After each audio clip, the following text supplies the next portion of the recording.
Hi, I'm Sammy and welcome to the new Gig House Kitchen. If you want to know how I made this delicious looking root vegetable soup, then keep watching.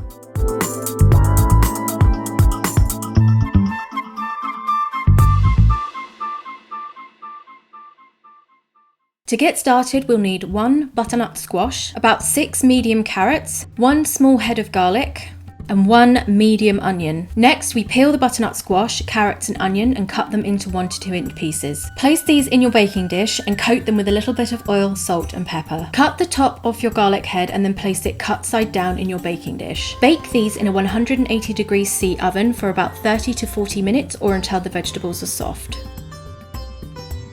Add your softened veg to a heavy base saucepan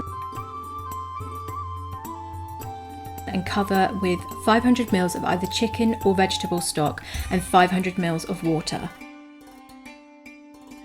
Here I added 200 grams of soft goat cheese to add extra richness and body to the soup. But if you're vegan or don't like cheese, feel free to skip this step. Cover the soup with the lid and cook down for an additional 10 minutes on a medium heat.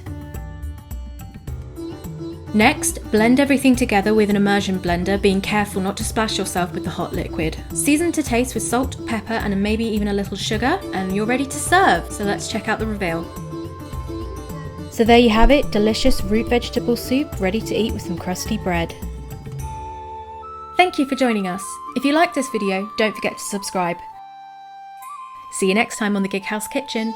Bye!